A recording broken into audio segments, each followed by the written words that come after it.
एक बार फिर से आपका संस्कृति आईएएस के ऑनलाइन लर्निंग प्रोग्राम में स्वागत है।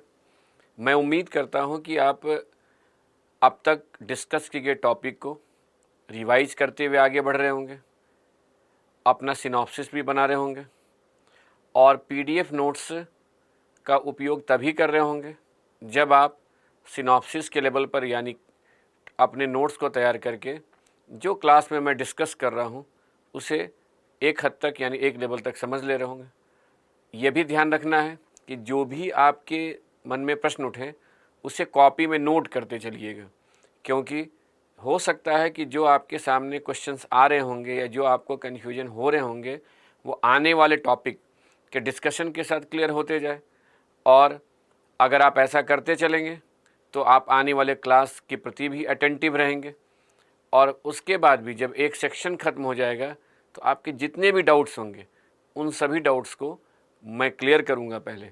इसलिए हमेशा ध्यान रखना है कि टॉपिक को रिवाइज करते हुए चलना है, अपना नोट्स बनाते हुए चलना है और अगर टॉपिक पर आपकी समझ हो जाए तो उसे जहाँ तक संभव हो लैंग्वेज देने का प्रयास करना है, यानी उत्तर लेखन की जगह लेखन अभ्यास पहले करना है।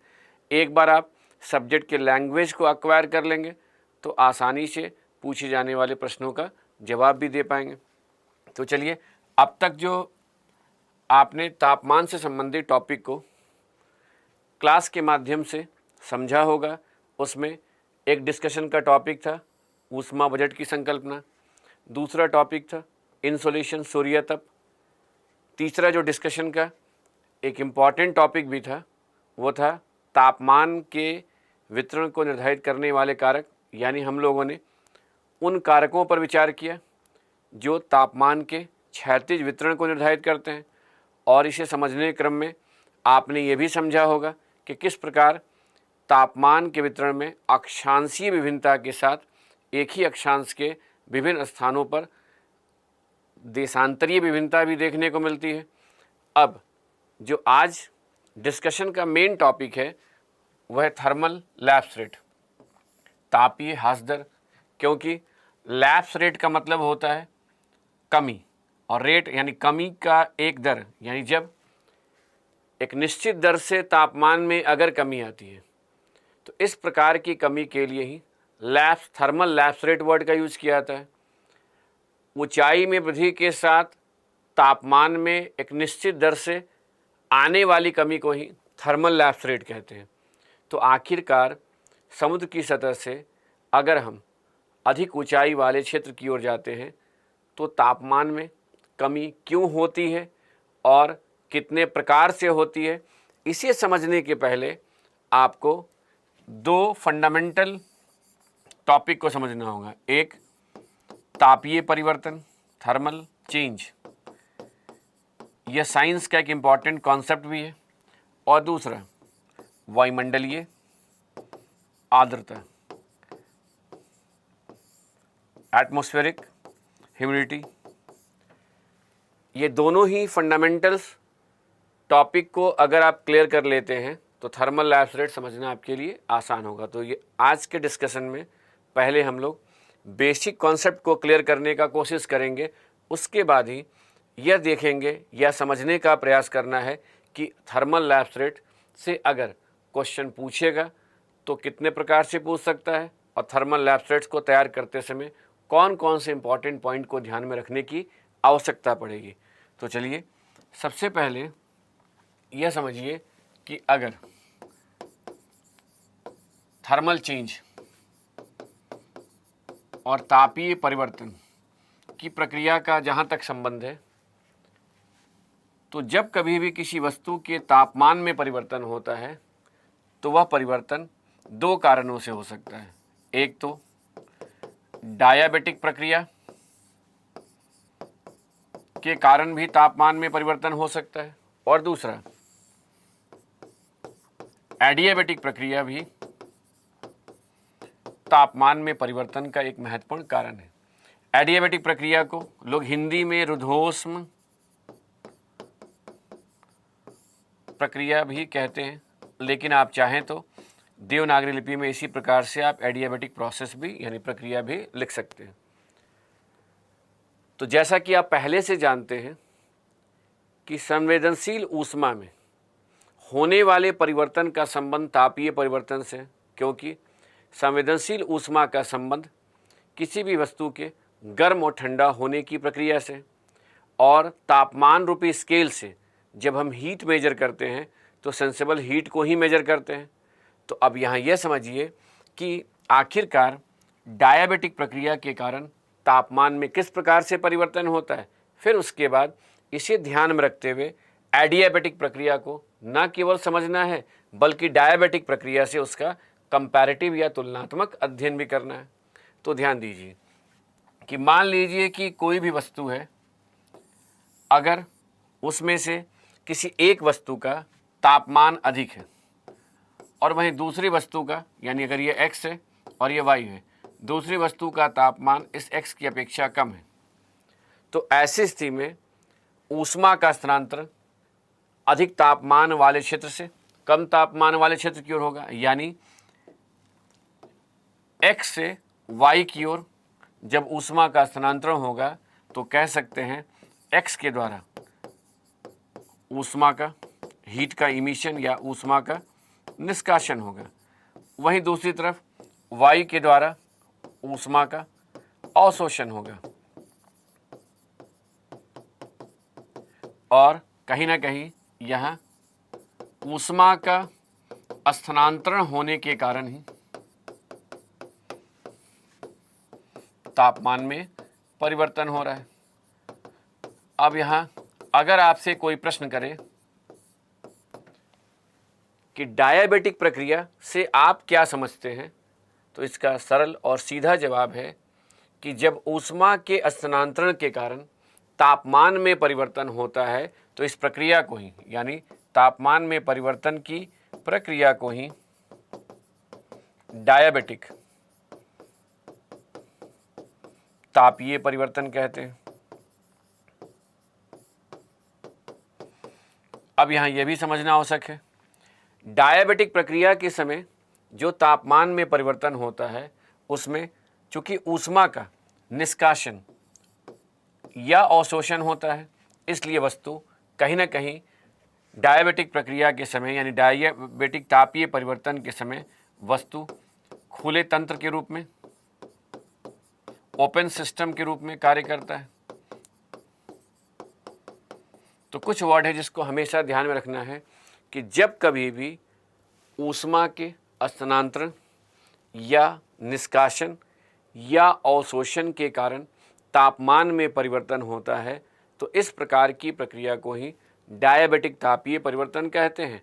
और इस प्रकार के तापीय परिवर्तन के समय वस्तु खुले तंत्र के रूप में कार्य करता है। यानी 3 वर्ड यहाँ इंपॉर्टेंट है जिसको हमेशा ध्यान में रखना है, एक तो ट्रांसफ़र, दूसरा इमिशन और तीसरा अवशोषण। अब ध्यान दीजिए कि अगर हम इसे, यानी डायबिटिक प्रक्रिया को ध्यान में रखते हुए एडियाबेटिक प्रक्रिया को समझने का प्रयास करेंगे तो बहुत कुछ यहाँ से ही स्पष्ट हो जाएगा कि यदि डायबिटिक प्रक्रिया के समय तापमान में परिवर्तन ऊष्मा के अवशोषण या निष्कासन के कारण होता है तो सीधी सी बात है एडियाबेटिक प्रक्रिया में हो ना हो ऊष्मा का अवशोषण या निष्कासन नहीं होता होगा। यदि डायबिटिक प्रक्रिया के समय वस्तु खुले तंत्र के रूप में कार्य करती है तो हो ना हो एडियाबेटिक प्रक्रिया के समय वस्तु बंद तंत्र के रूप में कार्य करती होगी। ऐसा आप एक कॉन्सेप्ट के आधार पर दूसरे कॉन्सेप्ट के बारे में पहले से अनुमान लगा सकते हैं, और जो आप अनुमान लगा रहे हैं उसके पीछे कोई ना कोई साइंटिफिक यानी वैज्ञानिक कारण को सोचने का आधार बना रहे हैं। इसलिए इस आधार यानी इस अनुमान के आधार पर अगर आप एडियाबेटिक प्रक्रिया को समझेंगे तो हो सकता है कि आपकी जो अपनी समझ हो, सोच हो, उसको ही आप कह सकते हैं कि एनालाइज करने का या उसका चेकिंग रीचेकिंग करने का प्रयास करेंगे कि क्या सही में मैं जिस डायरेक्शन में सोच रहा हूँ उसी कारण से तो परिवर्तन नहीं होता है। तो चलिए यह समझते हैं कि आखिरकार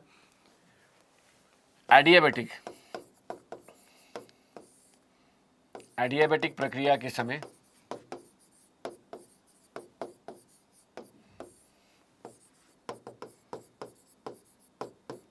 तापीय परिवर्तन कैसे होता है। अब ध्यान दीजिए, यदि कोई भी वस्तु है उसके अंदर कुछ हीट है, निहित उसके अंदर ऊष्मा है। अब सपोज कीजिए इसी वस्तु को अगर आप एक्सपैंड कर देते हैं, यानी इसको खींचकर ऐसे इसका प्रसरण करते हैं, तो ध्यान दीजिए जैसे ही आप किसी भी वस्तु को एक्सपैंड करेंगे, फैलाएंगे, तो उनमें जो अणु होंगे उन अणुओं के बीच की दूरी क्या होगी, बढ़ेगी। उनके आपस में टकराने की संभावनाएं कम होंगी और ऐसा होने के कारण जो हीट है उसका कहीं ना कहीं उपयोग अणुओं को दूर करने में होगा और जिससे हीट कम हो जाएगा और उस वस्तु के तापमान में कमी आ जाएगी।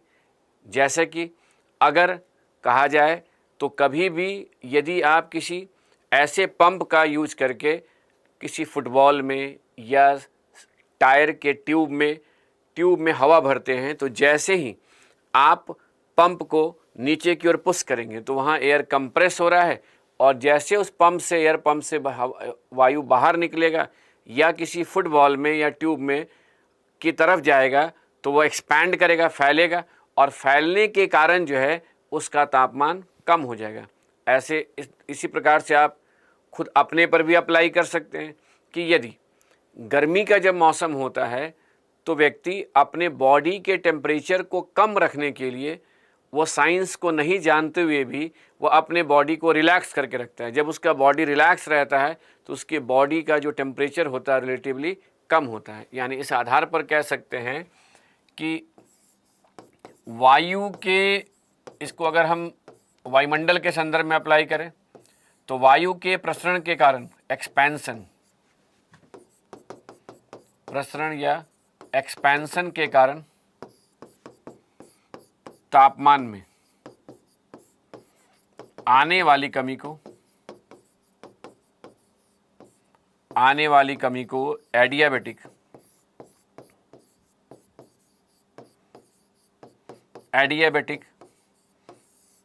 शीतलन की प्रक्रिया कहते हैं, एडियाबैटिक कूलिंग। अब ध्यान दीजिए, इस वस्तु के अंदर जो हीट है वही क्या हो जा रहा है, कम हो जा रहा है। ना ही यहाँ से ऊष्मा का निष्कासन हो रहा है और ना ही यहाँ ऊष्मा का इस वस्तु के अंदर या इस वस्तु के द्वारा अवशोषण हो रहा है। तो कह सकते हैं कि एडियाबैटिक प्रक्रिया के समय जब कभी भी एक्सपेंशन होता है यानी प्रसरण की प्रक्रिया होती है तो अणुओं के बीच की दूरी के बढ़ने के कारण उसके आपस में टकराने की संभावनाओं के कम होने के कारण तापमान में कमी आती है और इस प्रक्रिया को एडियाबैटिक कूलिंग कहते हैं। अब ध्यान दीजिए, इसी प्रोसेस को रिवर्स कर दीजिए कि यदि इसकी जगह पर कोई भी अगर ऑब्जेक्ट है उसमें जो भी हीट है उसे हम कंप्रेस कर देते हैं, तो जैसे कंप्रेस करेंगे उसे दबाएंगे तो उनके अणुओं के बीच की दूरी क्या होगी, कम होगी और जैसे अणु पास आएंगे तो उन्हीं अणुओं के टकराने से जो हीट जनरेट होगा उससे तापमान में वृद्धि होगी। तो कह सकते हैं ना कि संकुचन के कारण यानी कॉन्ट्रैक्शन के कारण, संकुचन या कॉन्ट्रैक्शन के कारण तापमान में होने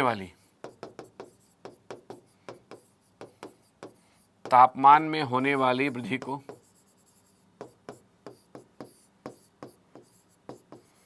एडियाबैटिक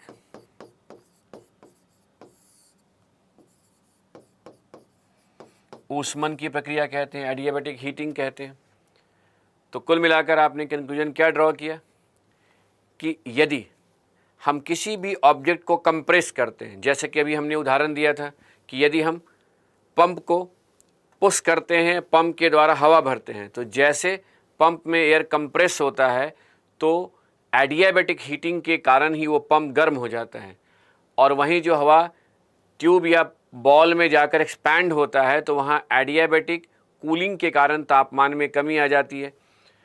इसी प्रकार से अगर जब ठंड का मौसम होता है तो व्यक्ति अपने बॉडी के टेम्परेचर को कम करने के लिए क्या कर लेता है, कंप्रेस कर लेता है बॉडी को, जिससे कि एडियाबेटिक हीटिंग का प्रोसेस हो सके। इस आधार पर आप कह सकते हैं कि एडियाबेटिक प्रक्रिया के समय वस्तु बंद तंत्र के जैसा कार्य करती है। इस प्रक्रिया में ऊष्मा का अवशोषण या निष्कासन नहीं होता है, बल्कि प्रसरण के कारण तापमान में कमी आती है और संकुचन के कारण तापमान में वृद्धि होती है। और वहीं पर डायबिटिक प्रक्रिया के समय ऊष्मा का अवशोषण या निष्कासन के कारण तापमान में परिवर्तन होता है। तो दो प्रकार का आप कह सकते हैं, दो प्रक्रियाएं ऐसी हैं जो तापमान में परिवर्तन के लिए उत्तरदायी होती हैं। अभी तक आपने ये समझा था कि सेंसेबल हीट और लेटेंट हीट क्या होता है, साथ में आपने ये भी देखा कि हीट का ट्रांसफ़र यानी ऊष्मा का स्थानांतरण कितने प्रकार से हो सकता है, जिसको समझने के क्रम में आपने यह भी समझा या पढ़ा या जानने को आपको मिला कि रेडिएशन, चालन, संवहन और अभिवहन के द्वारा हीट का ट्रांसफ़र होता है। लेकिन यहाँ क्वेश्चन है कि किसी भी ऑब्जेक्ट या वस्तु के तापमान में जो परिवर्तन होता है वो किस प्रोसेस के द्वारा होता है। तो ये दो प्रकार का प्रोसेस, ये था साइंस। तो दो वर्ड से अगर आप परिचित हो गए हैं तो ये बहुत ही इम्पॉर्टेंट कॉन्सेप्ट है, जिसे आगे हर आने वाले टॉपिक में आपको अप्लाई करना है। तो आप कहेंगे कैसे अप्लाई करना है, इसको ज्योग्राफी में कैसे अप्लाई करेंगे, तो आप ध्यान से समझिए। यदि मान लीजिए कि पृथ्वी की सतह का तापमान यदि अधिक होगा तो सतह के संपर्क में आने वाली वायु क्या होगी, गर्म होगी। तो अब सोचिए, जब सतह के संपर्क में आने वाली वायु गर्म होगी तो हीट का ट्रांसफ़र सतह से वायु की ओर हो रहा है, और ऐसी स्थिति में कहीं ना कहीं डायबिटिक प्रक्रिया के द्वारा तापमान में परिवर्तन होगा। तो एक बात क्या स्पष्ट हो गया कि अगर शांत वायुमंडल हो तो शांत वायुमंडल में डायबिटिक प्रक्रिया के द्वारा तापमान में परिवर्तन होता है। तापमान में परिवर्तन होता है। अब ध्यान दीजिए, अब मान लीजिए कि यह वायु गर्म हो जाती है, गर्म होकर हल्की होगी, तो हल्की होने के कारण किधर जाएगी, सतह से ऊपर की ओर जाएगी। यहाँ समझने की आवश्यकता है कि जब कभी भी आपको यह कहना हो कि वायु सतह से ऊपर की ओर जा रही है, तो इतनी सारे शब्दों या इनको कहने की बजाय आप ये कह सकते हैं वायु का आरोहण हो रहा है। आरोहण का मतलब ही होता है सतह से ऊपर की ओर जाना, असेंडिंग। तो कह सकते हैं कि जब कभी भी वायु का आरोहण होता है तो ध्यान रखिए, वायु निश्चित ही सघन से विरल वायुमंडल की ओर जाएगी, क्योंकि जैसा कि आप पहले से जानते हैं कि सतह से ऊंचाई बढ़ने के साथ गुरुत्वाकर्षण बल का प्रभाव कम होने के कारण वायुमंडल में गैसों की सघनता कम होती है। तो इसलिए हम ये कह सकते हैं कि जब कभी भी वायु का आरोहण होगा तो वायु निश्चित ही सघन वायुमंडल से विरल वायुमंडल की ओर जाएगी।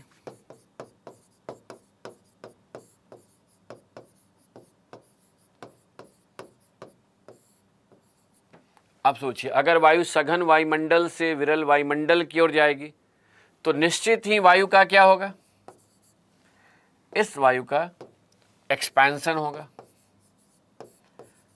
अगर वायु का एक्सपेंशन होगा, प्रसरण होगा, तो अणुओं के बीच की दूरी क्या होगी, बढ़ जाएगी, जिससे तापमान में कमी आएगी। तो वायु के प्रसरण के कारण एडियाबेटिक शीतलन के द्वारा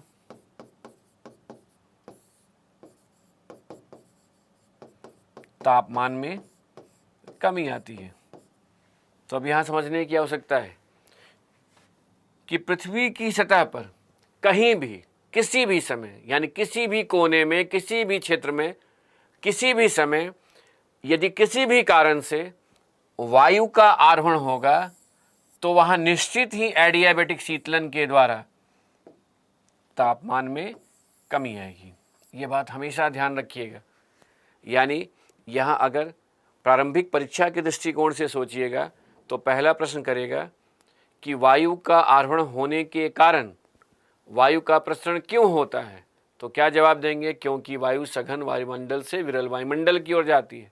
दूसरा प्रश्न करेगा कि वायु का आरोहण होने के कारण एडियाबेटिक शीतलन की प्रक्रिया क्यों होती है, तो क्या जवाब देंगे? क्योंकि वायु का प्रसरण होता है। वायु के आरोहण के समय तापमान में कमी किस प्रक्रिया के द्वारा होती है, तो एडियाबेटिक शीतलन के द्वारा होती है। तो यह अगर वायु के आरोहण से संबंधित तापमान में होने वाले परिवर्तन की बात है तो जस्ट रिवर्स करके आप रिवाइज कर सकते हैं। कई लोग ये भी कहेंगे कि भूगोल में बहुत पढ़ना होता है, जबकि सही मायने में क्या है कि भूगोल विषय के अंतर्गत आप 50% टॉपिक को बेसिकली क्या करते हैं, पहले तैयार किए गए 50% टॉपिक के द्वारा उसको रिवाइज कर लेते हैं। यानी 50% जो आप टॉपिक तैयार करेंगे उसी को रिवाइज करने क्रम में आप फिर 50% तैयार कर लेंगे। और दूसरी तरफ क्या है कि आप भूगोल की जगह आप क्या पढ़ रहे हैं, साइंस के दो कॉन्सेप्ट अगर आपके क्लियर हो गए कि डायबिटिक प्रक्रिया और एडियाबेटिक प्रक्रिया क्या है, तो आप आसानी से आपने प्रिपेयर क्या किया, साइंस, और अप्लाई कहाँ किया, ज्योग्राफी में, तो आपका साइंस के साथ साथ भूगोल भी तैयार हो गया। अब देखिए अब कैसे मैं ये कह रहा हूँ, तो उसे समझिए, प्रोसेस को रिवर्स कर दीजिए। यदि वायु का अवरोहण होता है तो और वायु किधर आ रही है, सतह की ओर आ रही है, तो सबसे पहले क्या कहेंगे कि वायु का अवरोहण होने पर, यानी जब वायु सतह की ओर आती है तो निश्चित ही विरल वायुमंडल से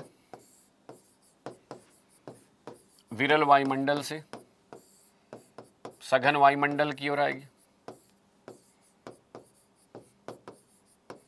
और जब वायु विरल वायुमंडल से सघन वायुमंडल की ओर आएगी तो निश्चित ही वायु का क्या होगा, संकुचन होगा। और जब वायु का कॉन्ट्रैक्शन या संकुचन होगा तो एडियाबेटिक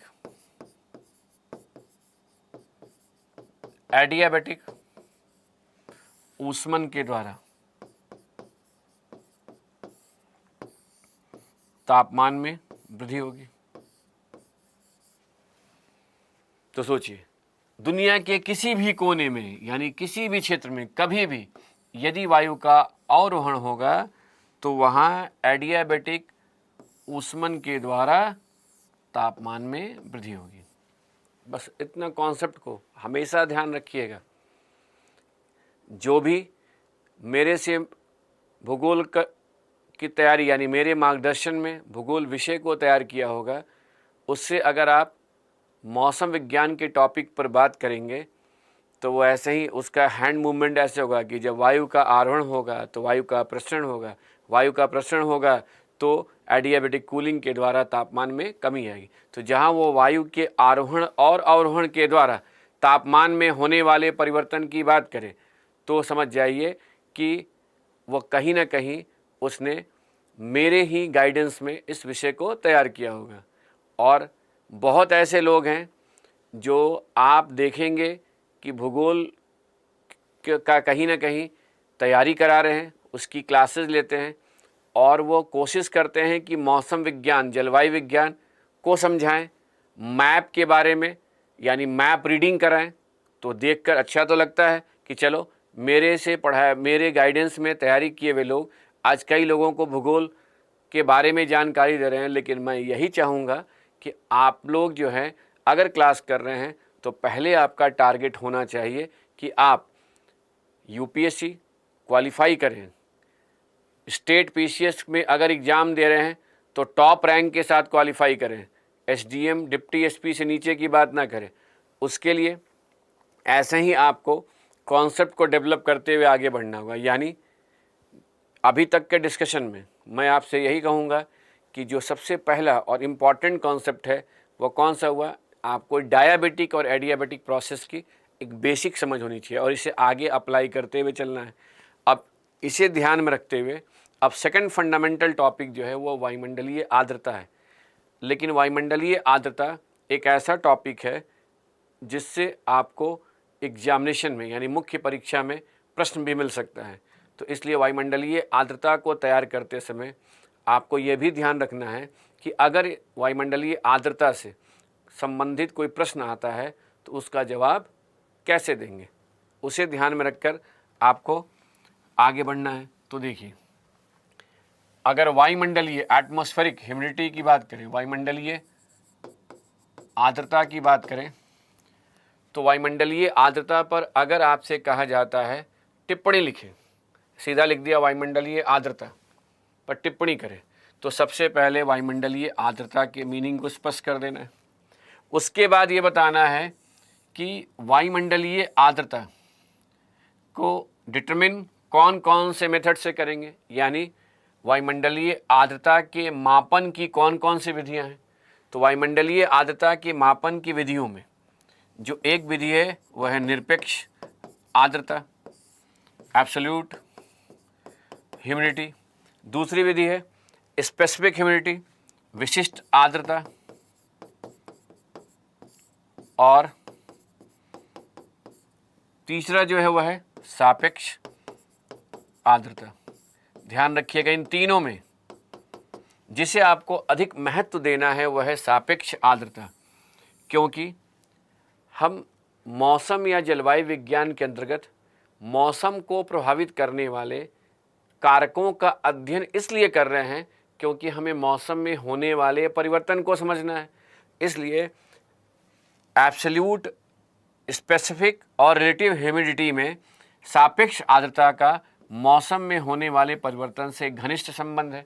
इसलिए कंक्लूजन के रूप में आपको ये भी बताना है कि सापेक्ष आर्द्रता का मौसम में होने वाले परिवर्तन से, यानी मौसम में होने वाले परिवर्तन से क्या संबंध है।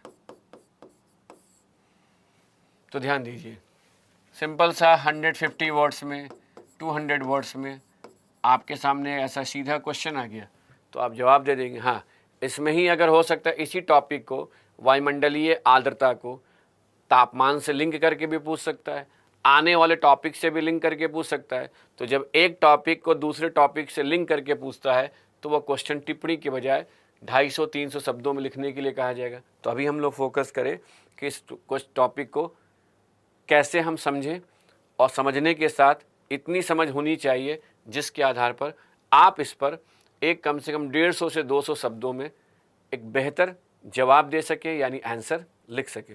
तो चलिए, सबसे पहले अगर हम मीनिंग की बात करें तो वायुमंडलीय आर्द्रता का शाब्दिक अर्थ ही है, वायुमंडलीय आर्द्रता का तात्पर्य वायु में उपस्थित जल वाष्प की मात्रा से। यानी आपसे कोई कहे कि भाई वायुमंडलीय आर्द्रता से आप क्या समझते हैं, तो कहेंगे वायुमंडल में उपस्थित या वायु में उपस्थित जल वाष्प की मात्रा ही वायुमंडलीय आर्द्रता है। अब देखिए, अब मान लीजिए कि अगर आपसे कहा गया कि किसी भी क्षेत्र में, किसी भी हॉल में या किसी भी वातावरण में जल वाष्प की मात्रा के आधार पर वायुमंडलीय आर्द्रता अधिक है या कम है, तो आप कहेंगे ना कि यह कैसे बता सकते हैं कि वायुमंडलीय आर्द्रता अधिक है या कम है। इसके लिए तो हमें वायुमंडलीय आर्द्रता का, यानी वायु में उपस्थित जल वाष्प की मात्रा का मापन करना होगा।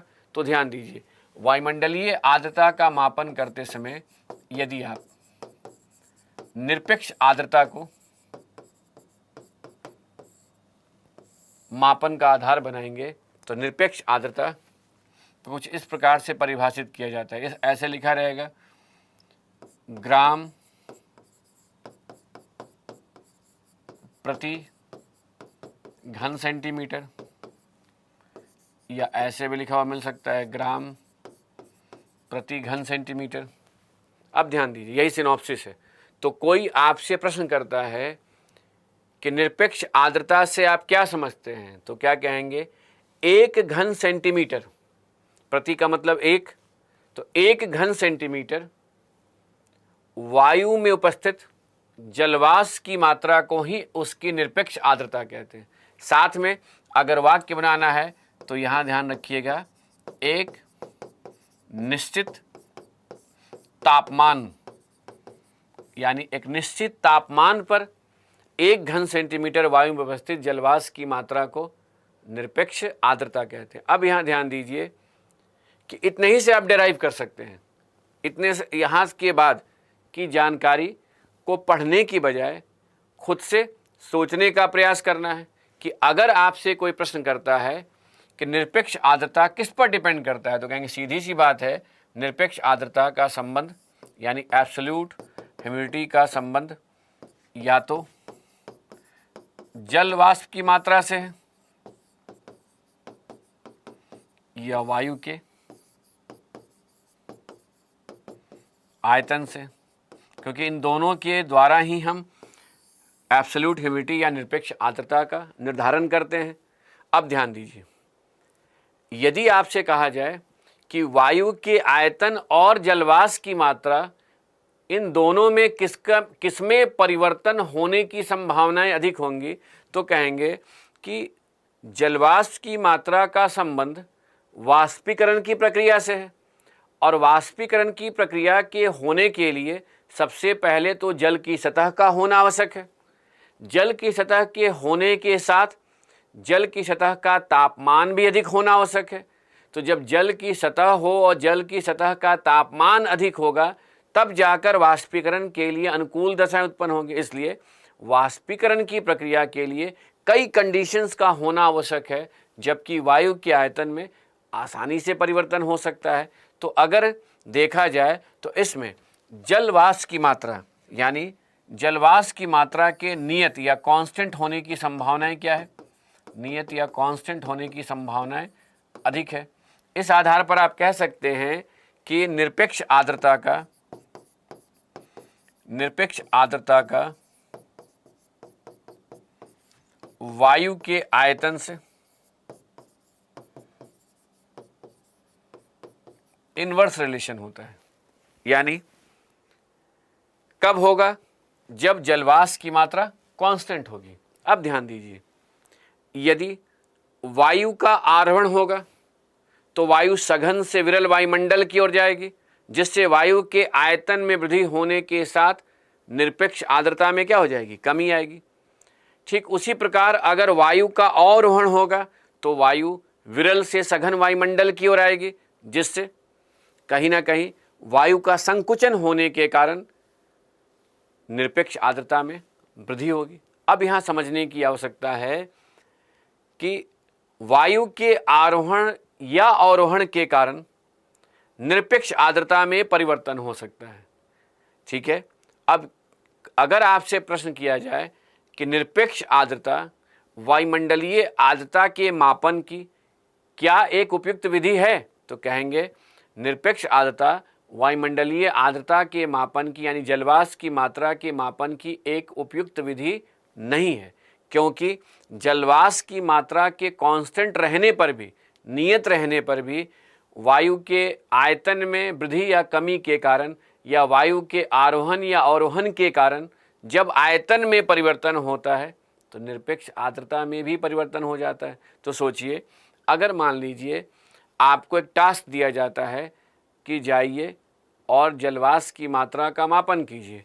आपने मापन किया कि जलवाष्प की मात्रा कहीं ना कहीं 50 ग्राम प्रति घन सेंटीमीटर है। आपने निरपेक्ष आर्द्रता को आर्द्रता के निर्धारण का आधार बनाया। अब जब आप मेजर कर रहे हैं तो यह कह रहे हैं कि 1 घन सेंटीमीटर वायु में 50 ग्राम वाटर वेपर है, और सपोज कीजिए एक दूसरा व्यक्ति जा रहा है और ये देखना चाह रहा है कि आपने सही ढंग से मेजरमेंट किया या नहीं किया, तो वो कह रहा है कि आपने कैसे मेजरमेंट किया, यहाँ तो 1 घन सेंटीमीटर में 25 ग्राम ही जलवाष्प की मात्रा है।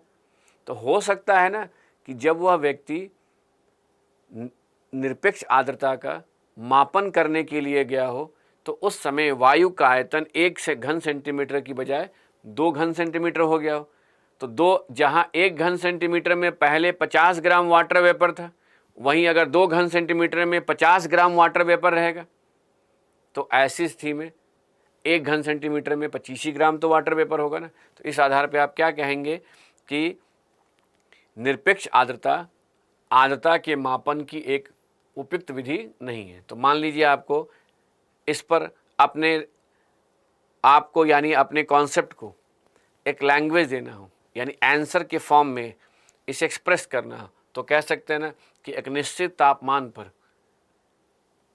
1 घन सेंटीमीटर वायु में उपस्थित जलवाष्प की मात्रा को ही वायु की निरपेक्ष आर्द्रता कहते हैं, जिसका जलवाष्प की मात्रा से सीधा संबंध होता है और वायु के आयतन से व्युत्क्रमानुपातिक संबंध होता है। जलवाष्प की मात्रा के नियत होने पर निरपेक्ष आर्द्रता का वायु के आयतन से व्युत्क्रमानुपातिक संबंध होता है। इसलिए ही वायु के आरोहण के समय आयतन में वृद्धि के कारण निरपेक्ष आर्द्रता में कमी आती है, वहीं वायु के अवरोहण के समय आयतन में कमी आने के कारण निरपेक्ष आर्द्रता में वृद्धि होती है। यह आर्द्रता के मापन की एक उपयुक्त विधि नहीं है, क्योंकि जलवाष्प की मात्रा के नियत रहने पर भी निरपेक्ष आर्द्रता में परिवर्तन होता है। तो इस तरह से कॉन्सेप्ट एक बार क्लियर हो गया, आपने ऐसे सिनॉप्सिस बना लिया, तो आप आसानी से आवश्यकता अनुसार आप अपनी बातों को अरेंज करके कह सकते हैं। लिखने की बजाय ऐसे ही सोचने का अभ्यास कीजिए। बाकी ये सारे इन्फॉर्मेशन अरेंज करके आंसर के फॉर्म में आपको PDF नोट्स के सेक्शन में मिलेगा। अभी समझने का प्रयास कीजिएगा। अब देखिए, अगर चीज़ों को विजुलाइज करना हो तो आप ऐसे विजुलाइज कर सकते हैं कि जलवाष्प की मात्रा कांस्टेंट है। अब यह एक बॉक्स है, ये दूसरा बॉक्स है, तीसरा बॉक्स है, तो जैसे जैसे इससे दूसरे बॉक्स तीसरे बॉक्स में जा रहे हैं तो वॉल्यूम क्या होता जा रहा है, बॉक्स का वॉल्यूम बढ़ता जा रहा है, तो एब्सोल्यूट ह्यूमिडिटी क्या होती जाएगी, कम होती जाएगी। तो कई बार क्या होता है, जिनको थोड़ा सा साइंस को लेकर भयभीत होते हैं या जिनके अंदर इमेजिनेशन पावर नहीं होता है, उनको चीज़ें समझने में या कॉन्सेप्ट को क्लियर करने में डिफ़िकल्टी भी होती है। लेकिन मैं यह कोशिश करूँगा कि आपके अंदर imagination power, visualisation power course करने के क्रम में डेवलप हो जाए, और यही नहीं, चीज़ों को आप ना केवल विजुअलाइज कर पाएँ बल्कि एनालाइज करके बहुत ही आसानी से टू द पॉइंट एक्सप्रेस करने की भी स्थिति में आ जाएं। उसके लिए धैर्य रखना होगा। जैसे ऐसे आपने समझा कि अगर सोचिए कि वायु का आयतन बढ़ रहा है तो जलवाष्प की मात्रा तो कांस्टेंट है, लेकिन फिर भी निरपेक्ष आर्द्रता में कमी आ रही है। अब देखिए, आगे बढ़ते हैं और विचार करते हैं कि स्पेसिफिक ह्यूमिडिटी यानी विशिष्ट आर्द्रता का निर्धारण कैसे होता है। तो विशिष्ट आर्द्रता को कुछ ऐसे लिखा हुआ आपको मिलेगा के बारे में, ग्राम प्रति 1000 ग्राम, यानी ग्राम प्रति 1000 ग्राम। अब ध्यान दीजिए, यहाँ पर भी ये समझना है कि एक निश्चित तापमान, आयतन को भी आप ले सकते हैं, तो एक निश्चित तापमान पर 1000 ग्राम वायु में उपस्थित जलवाष्प की मात्रा को वायु की विशिष्ट आर्द्रता कहते हैं। अब ध्यान दीजिए, यदि वायुमंडल में उपस्थित गैसों की बात करें तो nitrogen, oxygen, argon, carbon dioxide और जलवाष्प, वाटर वेपर की बात करें तो सपोज कीजिए इन सभी गैसों का यदि द्रव्यमान 1000 ग्राम है और जलवाष्प का मास जो है ये 200 ग्राम है, तो अन्य गैसों का मास कितना होगा, 800 ग्राम।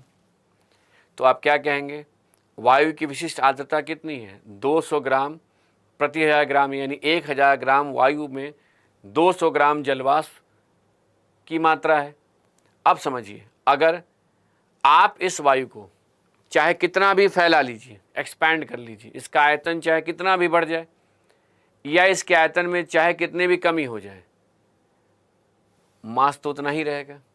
आप इस 1000 ग्राम वायु को पृथ्वी से चांद तक पहुंचा दीजिए तो अब इसके मास में कोई परिवर्तन नहीं होगा। तो क्या कहेंगे कि जो ये वायु का वायुमंडल उपस्थित जो वायु है अगर उसका द्रव्यमान कांस्टेंट है तो विशिष्ट आर्द्रता की अगर हम बात करें तो सीधा सा मतलब है कि विशिष्ट आर्द्रता का जलवाष्प की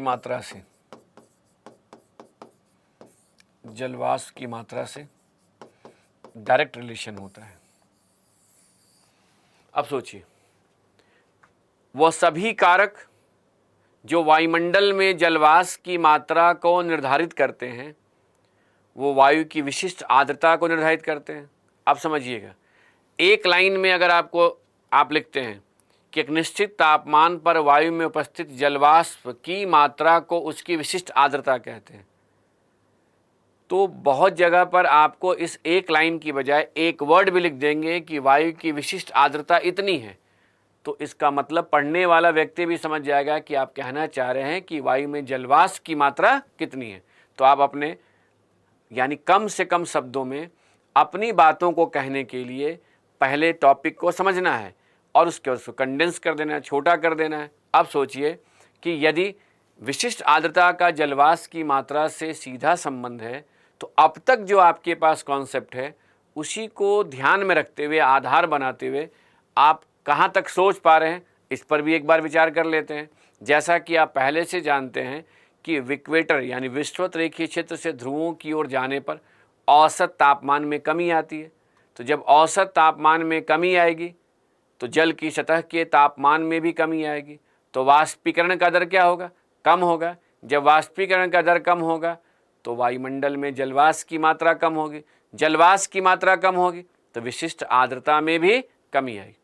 अब सोचिए, इसी प्रकार यदि कोई आपसे कहता है कि समुद्र के तट से यानी जल के स्रोत से आप दूर जाते हैं तो जैसे जैसे दूर जाएंगे वैसे वैसे वायुमंडलीय आर्द्रता में कमी आने के साथ विशिष्ट आर्द्रता में भी कमी आएगी। अब सोचिए, अगर गर्मी और ठंड की बात की जाए तो गर्मी के समय यानी ग्रीष्म ऋतु के समय जल की सतह का तापमान अधिक होने से वाष्पीकरण की प्रक्रिया अधिक प्रभावशाली होती है, तो इसलिए गर्मी के समय वायु की विशिष्ट आर्द्रता शीत ऋतु की अपेक्षा अधिक होगी। और सोचिए, अगर हम मैदानी क्षेत्र से ऊंचे पर्वतीय क्षेत्र की ओर जा रहे हैं तो तापमान में कमी आने पर जलवाष्प की मात्रा भी कम होगी और वायु की विशिष्ट आर्द्रता भी कम हो जाएगी। अब सोचिए, वहाँ जलवाष्प की मात्रा की जगह आपको कंफ्यूज करने के लिए कोई कह दे कि वायु की विशिष्ट आर्द्रता अगर अधिक होगी तो वहाँ पर दैनिक तापांतर कैसा होगा, तो कहेंगे सीधी सी बात है, अगर वायु की विशिष्ट आर्द्रता अधिक होगी तो वहाँ पर बादलों की सघनता अधिक होगी, क्योंकि जलवाष्प की मात्रा अधिक है तो वहाँ का दैनिक तापांतर क्या हो जाएगा? कम हो जाएगा। तो आप इस प्रकार से कॉन्सेप्ट को डेवलप कर सकते हैं। विशिष्ट आर्द्रता अगर किसी भी क्षेत्र में जलवाष्प की मात्रा को निर्धारित करता है यानी जलवाष्प की मात्रा से संबंधित है तो कह सकते हैं ना कि विशिष्ट आर्द्रता किसी भी क्षेत्र में होने वाली वर्षा की मात्रा को निर्धारित करेगा, क्योंकि वायु में जल वाष्प की मात्रा जितनी अधिक होगी वहाँ वर्षा उतनी ही अधिक मात्रा में हो सकती है। उसी प्रकार जब जल वाष्प यानी जल वाष्प जब संघनित होता है, जल की बूंद या हिम के कणों में परिवर्तित होता है, जो बादल बनते हैं, तो कोहरे का भी निर्माण होता है। तो जितना जल वाष्प की मात्रा अधिक होगी कोहरा उतना ही सघन होगा। तो अगर आपसे कहा जाए तो आप क्या कहेंगे? विशिष्ट आर्द्रता, विशिष्ट आर्द्रता वर्षा की मात्रा के साथ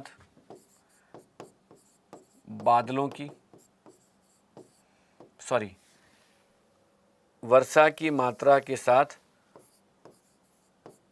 कोहरे की सघनता को निर्धारित करता है। ये दो विशेषताएं हैं। अब चलिए, अब यहाँ से अगर एक स्टेप और आगे बढ़ते हैं तो आगे बढ़ने के पहले इतना तो कंक्लूड कर सकते हैं कि वायुमंडलीय आर्द्रता के मापन की दृष्टि से विशिष्ट आर्द्रता एक उपयुक्त विधि है। यानी निरपेक्ष और विशिष्ट आर्द्रता में विशिष्ट आर्द्रता के द्वारा हम वायुमंडल में उपस्थित जलवाष्प की मात्रा का मापन कर सकते हैं, क्योंकि इसका केवल जलवाष्प की मात्रा से ही सीधा संबंध होता है। अब जो नेक्स्ट कॉन्सेप्ट है वह है सापेक्ष आर्द्रता। यह एक इम्पॉर्टेंट कॉन्सेप्ट है, इसे ध्यान से समझना है। सापेक्ष आर्द्रता को कुछ इस प्रकार से जानने का या निर्धारित करने का प्रयास करते हैं कि सापेक्ष आर्द्रता का वायु में उपस्थित जलवाष्प की मात्रा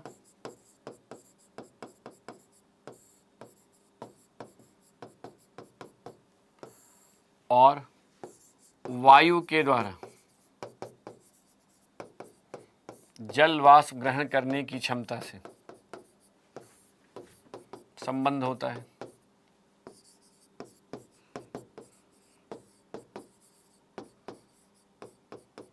अब ध्यान दीजिए, यहाँ पर जलवाष्प की मात्रा है और यहाँ जलवाष्प ग्रहण करने की क्षमता है, कैपेसिटी। तो यदि आपसे प्रश्न किया जाए कि सापेक्ष आर्द्रता किसे कहते हैं, तो कहेंगे एक निश्चित तापमान पर, यहाँ पर भी ध्यान रखिएगा, एक निश्चित तापमान पर वायु में उपस्थित जलवाष्प की मात्रा और वायु के द्वारा जलवाष्प ग्रहण करने की क्षमता के अनुपात को सापेक्ष आर्द्रता कहते हैं। ये रेशियो है दोनों का, यानी ये देखते हैं कि जलवाष्प ग्रहण करने की क्षमता के अनुपात में, यानी इसके संदर्भ में जलवाष्प की मात्रा कितनी है, इसे प्रतिशत में व्यक्त किया जाता है। यानी अगर वायु के द्वारा जलवाष्प ग्रहण करने की क्षमता 100 ग्राम है और वायु में उपस्थित जलवाष्प की मात्रा 25 ग्राम है, तो 25/100 इंटू 100 करेंगे तो प्रतिशत कितना हो गया, 25%। यानी सापेक्ष आर्द्रता को निर्धारित करने के लिए, सापेक्ष आर्द्रता के बारे में जानकारी प्राप्त करने के लिए हमें जलवाष्प की मात्रा के साथ साथ जलवाष्प ग्रहण करने की क्षमता के बारे में भी जानकारी होनी चाहिए। अब ध्यान दीजिए कि सापेक्ष आर्द्रता का जलवाष्प की मात्रा से सीधा संबंध होता है। कब? जब जलवाष्प ग्रहण करने की क्षमता कांस्टेंट होती है। यानी पहला इक्वेशन क्या बना कि सापेक्ष आर्द्रता का जलवाष्प की मात्रा से, यानी विशिष्ट आर्द्रता से सीधा संबंध होता है जब क्षमता कांस्टेंट होती है।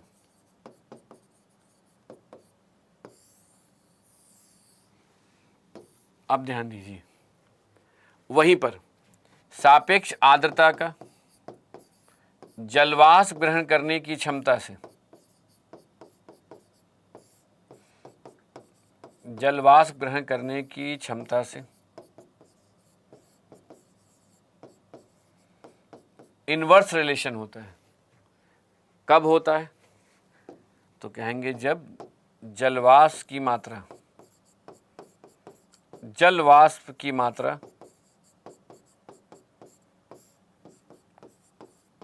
कांस्टेंट होती है।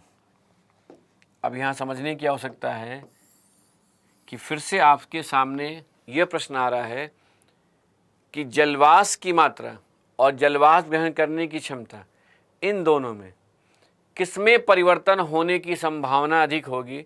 तो कहेंगे कि जलवाष्प की मात्रा में होने वाले परिवर्तन का संबंध कई कारकों से है, वहीं जलवाष्प ग्रहण करने की क्षमता का संबंध केवल वायु के तापमान से।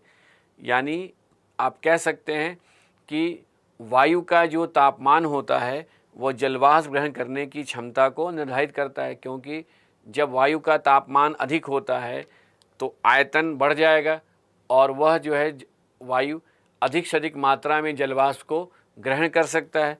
तो समझने का कोशिश कीजिएगा कि अगर हम इससे आगे बढ़ें और आगे बढ़ते हुए कुछ ऐसे सोचें कि वायु के द्वारा जलवाष्प ग्रहण करने की क्षमता का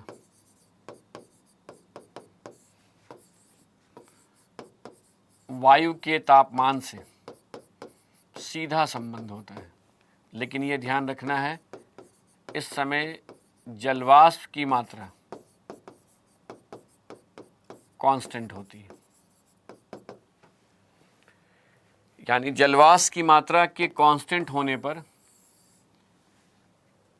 कुछ इस प्रकार से जलवाष्प ग्रहण करने की क्षमता और वायु के तापमान में एक प्रकार का संबंध बनता है। अब सोचिए, जैसे जैसे वायु के तापमान में वृद्धि होगी, उसके द्वारा जलवाष्प ग्रहण करने की क्षमता भी क्या हो जाएगी, बढ़ जाएगी। और जब जलवाष्प ग्रहण करने की क्षमता में वृद्धि होगी तो सापेक्ष आर्द्रता का चूंकि जलवाष्प ग्रहण करने की क्षमता से इन्वर्स रिलेशन होता है, तो कहेंगे जलवाष्प ग्रहण करने की क्षमता में वृद्धि होगी। अगर वायु के द्वारा जलवाष्प ग्रहण करने की क्षमता 100 ग्राम है, अब तापमान बढ़ने से वो 200 ग्राम हो गया, तो ऐसे में क्या होगा, सापेक्ष आर्द्रता कम हो जाएगी। तो अगर हम दोनों इक्वेशन को ध्यान में रखकर आगे बढ़ें तो यह कह सकते हैं ना कि सापेक्ष आर्द्रता का वायु के तापमान से इन्वर्स रिलेशन होता है। ये इक्वेशन हमेशा ध्यान में रखिएगा, ये बहुत ही इम्पॉर्टेंट इक्वेशन है। यानी बाकी चीज़ों को भूल जाइए, लेकिन इसे ध्यान में रखते हुए ही आगे बढ़ना है।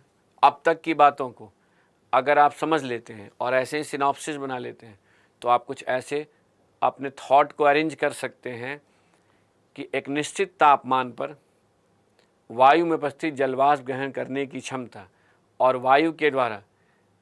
एक निश्चित तापमान पर वायु में उपस्थित जलवाष्प की मात्रा और वायु के द्वारा जलवाष्प ग्रहण करने की क्षमता के अनुपात को सापेक्ष आर्द्रता कहते हैं, जिसे प्रतिशत में व्यक्त किया जाता है। जलवाष्प ग्रहण करने की क्षमता के नियत रहने पर सापेक्ष आर्द्रता का जलवाष्प की मात्रा से सीधा संबंध होता है, लेकिन वही जलवाष्प की मात्रा के कांस्टेंट या नियत रहने पर सापेक्ष आर्द्रता का जलवाष्प ग्रहण करने की क्षमता से इन्वर्स रिलेशन होता है। चूँकि वायु के द्वारा जलवाष्प ग्रहण करने की क्षमता का वायु के तापमान से सीधा संबंध होता है, इसलिए सापेक्ष आर्द्रता का वायु के तापमान से इन्वर्स रिलेशन होता है। अब सोचिए, इस कॉन्सेप्ट को अगर आप ध्यान में रखकर चलते हैं तो कहेंगे आखिरकार सापेक्ष आर्द्रता का मौसम में होने वाले परिवर्तन से क्या संबंध है। तो चलिए पहले इसे समझिए कि अगर तापमान 10 डिग्री सेल्सियस है और सापेक्ष आर्द्रता यहाँ पर 100% है। अब इस 100% से ये स्पष्ट नहीं हो रहा है कि जलवाष्प की मात्रा कितनी है, लेकिन यह स्पष्ट हो रहा है कि 10 डिग्री सेल्सियस तापमान पर इस वायु की सापेक्ष आर्द्रता 100% है, यानी जितनी इसकी कैपेसिटी है उतना ही वाटर वेपर है। अब सोचिए, तापमान बढ़ गया 10 डिग्री सेल्सियस से 20 degree Celsius, 20 degree Celsius, water vapour उतना ही है, लेकिन जो ये वायु है इसका एरिया बढ़ गया, तो इस कारण से इसके जलवाष्प ग्रहण करने की क्षमता क्या हो गई, बढ़ गई। अभी और भी वाटर वेपर को अपने साथ शामिल कर सकता है। तो सोचिए, तापमान 2 गुना हो गया तो सापेक्ष आर्द्रता क्या हो जाएगी, हाफ हो जाएगी। तो यहाँ 100% है तो यहाँ कितना हो जाएगा, 50%। अब सोचिए, यहाँ 20 डिग्री सेल्सियस से तापमान 30 डिग्री सेल्सियस हो गया, यानी फिर से तापमान यहाँ बढ़ गया।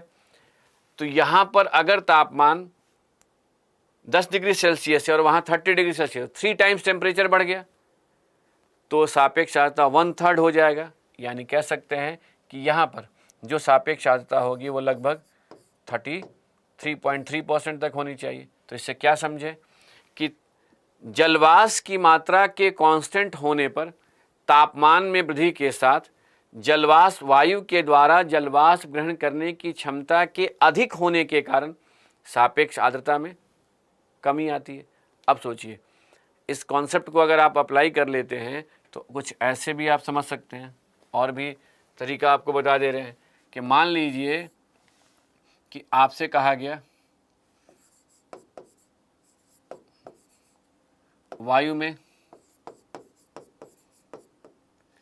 या वायु का तापमान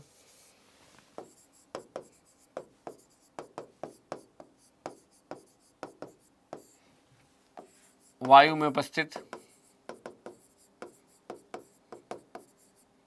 जलवाष्प की मात्रा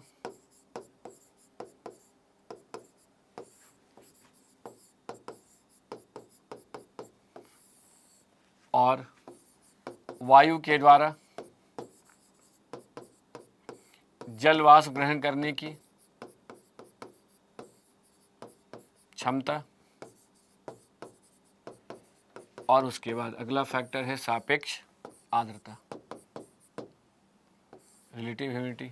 अब सोचिए, यदि वायु का तापमान 40 डिग्री सेल्सियस है, जलवाष्प की मात्रा 25 ग्राम है, सापेक्ष जलवाष्प ग्रहण करने की क्षमता 100 ग्राम है, तो अब सोचिए, अगर 40 डिग्री सेल्सियस तापमान पर जलवाष्प की मात्रा 25 ग्राम और जलवाष्प ग्रहण करने की क्षमता 100 ग्राम होने पर सापेक्ष आर्द्रता 25% होगा। अब ध्यान दीजिए, यदि तापमान में कमी आती है और तापमान 20 डिग्री सेल्सियस हो जाता है, यानी हाफ हो जाता है, लेकिन जलवाष्प की मात्रा 25 ग्राम ही है, वहीं पर अगर आपसे कहा जाए तो आप क्या कहेंगे कि अगर तापमान हाफ हो गया तो जलवाष्प ग्रहण करने की क्षमता भी तो हाफ हो जाएगी ना। तो जलवाष्प ग्रहण करने की क्षमता अगर 50 ग्राम हो गया तो सापेक्ष आर्द्रता 50%। अब सोचिए, अगर तापमान और भी कम हो गया, 10 डिग्री सेल्सियस, फिर हाफ हो गया, जलवाष्प की मात्रा 25 ग्राम ही है, जलवाष्प ग्रहण करने की क्षमता 25 ग्राम हो जाएगी, क्योंकि जैसे जैसे क्षमता कम होती जाएगी वैसे वैसे तापमान कम होता जाएगा, वैसे वैसे क्षमता में कमी आएगी। अब सोचिए सापेक्ष आर्द्रता कितनी होगी? 100%। अब ध्यान दीजिएगा, जिस तापमान पर वायु की सापेक्ष आर्द्रता 100% हो जाती है, उस तापमान को, जैसे 10 डिग्री सेल्सियस पर तापमान सापेक्ष आर्द्रता कितनी होगी? 100%। उस तापमान को ओसांक बिंदु कहते हैं, ड्यू पॉइंट कहते हैं।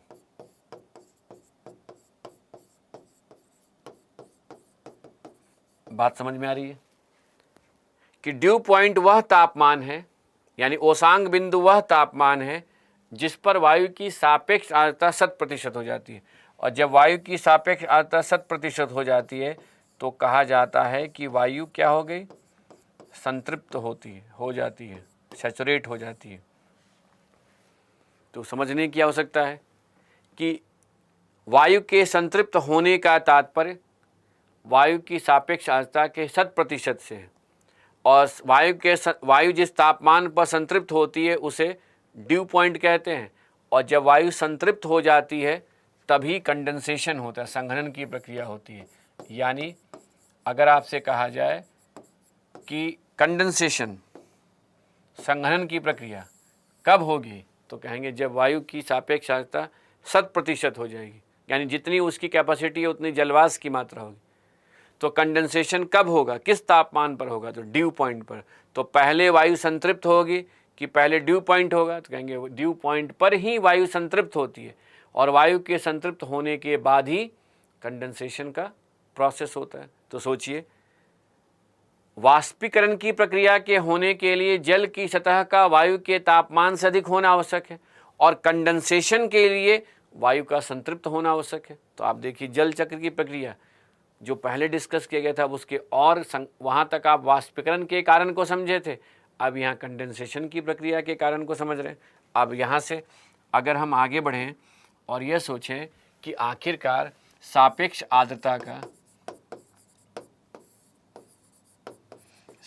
आर्द्रता का मौसम में परिवर्तन से क्या संबंध है, तो कुछ ऐसे समझ सकते हैं कि इमेजिन कीजिए कि यदि सतह से वायु का आरोहण होता है और इस वायु में 25 ग्राम वाटर वेपर है और इसके सापेक्ष आर्द्रता अभी 25% है, और इस वायु का तापमान 20 डिग्री सेल्सियस है। जैसे वायु का आरोहण होगा तो वायु का आरोहण होने के साथ ही आप क्या कहेंगे? जब वायु का आरोहण होगा तो आरोहण होने पर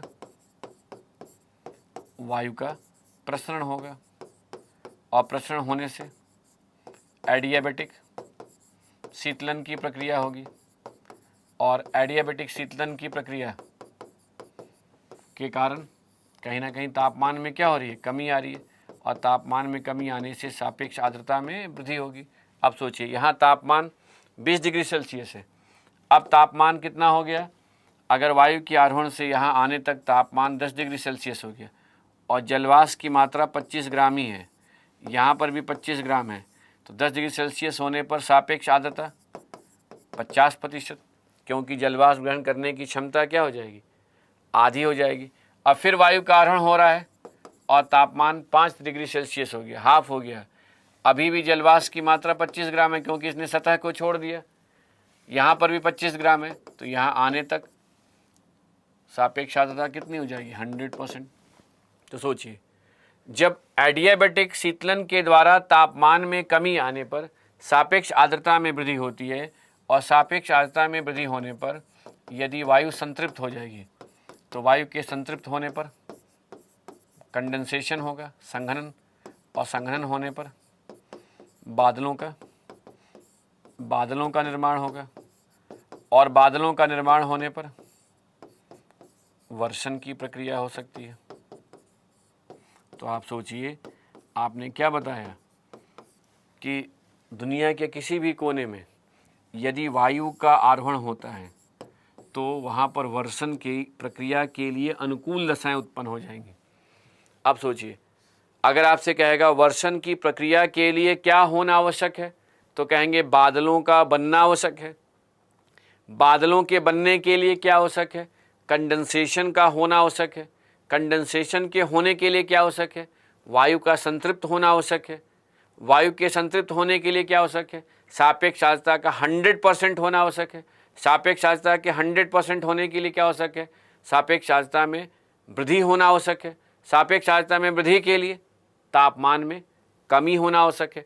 तापमान में कमी एडियाबैटिक प्रक्रिया के द्वारा होगी, तो एडियाबैटिक प्रक्रिया के लिए वायु का आरोहण होना। इसलिए कहेंगे जहाँ कहीं भी वायु का आरोहण होता है वहाँ एक्सपेंशन यानी प्रसरण के कारण जब एडियाबैटिक शीतलन के द्वारा तापमान में कमी आने पर सापेक्ष आर्द्रता में वृद्धि होती है, तब वायु के संतृप्त हो जाने से वर्षा के लिए अनुकूल स्थिति उत्पन्न होती है। तो आप कहेंगे क्यों?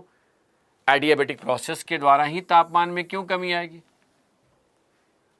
बल्कि डायबिटिक प्रक्रिया के द्वारा भी तो तापमान में कमी आएगी, लेकिन जब तक बादलों का निर्माण अधिक ऊंचाई पर नहीं होगा तब तक बादलों में जो जल की बूंद या हिम के कण होंगे वो पृथ्वी की सतह के रूप में, पृथ्वी की सतह की ओर वर्षा के रूप में नहीं आएंगे। अब आ जाइए, इसके दूसरे पार्ट को भी समझ लेते हैं कि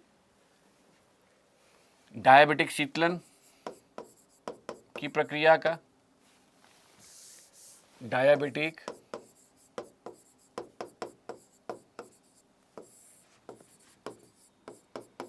शीतलन की प्रक्रिया का सापेक्ष आर्द्रता से क्या संबंध है?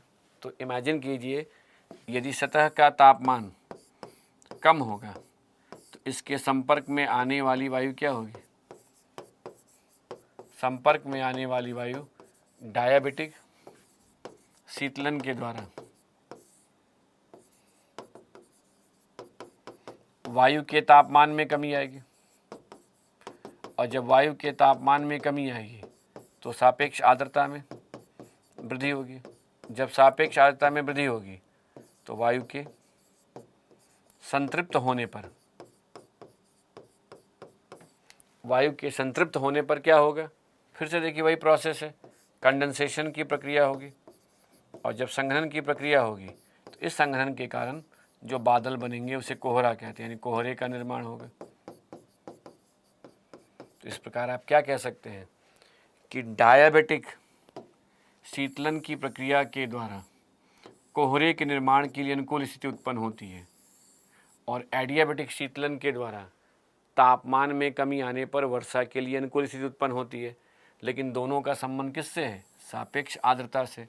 तो आप कह सकते हैं ना कि सापेक्ष आर्द्रता किसी भी क्षेत्र में वर्षा के लिए, वर्षा की प्रक्रिया या कोहरे के निर्माण के लिए अनुकूल दशाओं को निर्धारित करती है, जबकि विशिष्ट आर्द्रता वर्षा की मात्रा या कोहरे की सघनता को निर्धारित करता है। तो कंक्लूजन के रूप में क्या कह सकते हैं? दो प्रकार से कह सकते हैं कि आर्द्रता का मौसम में परिवर्तन से क्या संबंध है, अगर ये प्रश्न किया के रूप में आप कंक्लूड कर रहे हैं तो क्या कंक्लूड करेंगे कि विशिष्ट आर्द्रता यानी जलवाष्प की मात्रा, वर्षा की मात्रा और कोहरे की सघनता को निर्धारित करता है। वहीं पर सापेक्ष आर्द्रता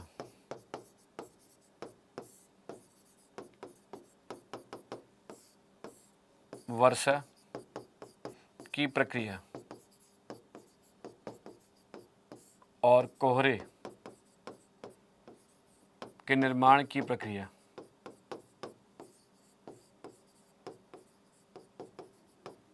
के लिए अनुकूल दशाओं को निर्धारित करता है।